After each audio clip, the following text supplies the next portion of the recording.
ये रही एक भावनात्मक और प्रेरणादायक कहानी, माँ की ममता। कहानी माँ की ममता।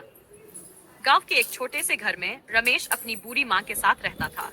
उसका बचपन बहुत कठिनाइयों में बीता था, लेकिन उसकी माँ शांता देवी ने कभी उसे किसी चीज की कमी महसूस नहीं होने दी। मजदूरी करके, दूसरों के घरों में बर्तन मांजकर उन्होंने रमेश को पढ़ाया लिखाया और एक अच्छा इंसान बनाया। समय बीता, रमेश पढ़ लिख कर शहर चला गया और वहां एक अच्छी नौकरी लग गई। कुछ समय बाद उसने शादी कर ली और माँ को भी शहर बुला लिया।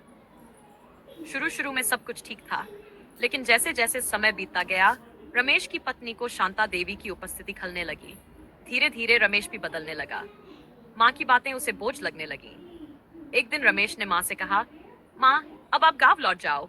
वहां की हवा आपके लिए अच्छी है। यहाँ शहर की भागदौड़ आपके स्वास्थ्य के लिए ठीक नहीं। शांता देवी कुछ नहीं बोली। उन्होंने चुपचाप अपनी पोटली बांधी और चल पड़ी। जब वह गांव पहुंची तो पड़ोसियों ने देखा कि वह बहुत बीमार और कमजोर हो गई है, लेकिन उनके चेहरे पर कोई शिकवा नहीं था, बस वही ममता भरी मुस्कान। कुछ महीनों बाद रमेश को एक दिन अपने बेटे के स्कूल से फोन आया। बेटा बहुत बीमार था। डॉक्टरों ने कहा, शायद बच्चे को किसी की सच्ची सेवा और दुआओं की जरूरत है। रमेश को अचानक माँ की याद आई। वह दौड़ा दौड़ा गांव पहुंचा।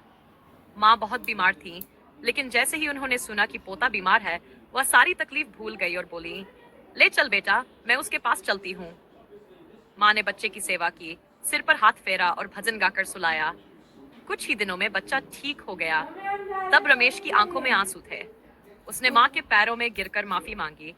माँ ने सिर्फ मुस्कुराकर सिर पर हाथ फेरा और कहा, माँ की ममता कभी खत्म नहीं होती बेटा, चाहे जैसा भी व्यवहार क्यों न मिले।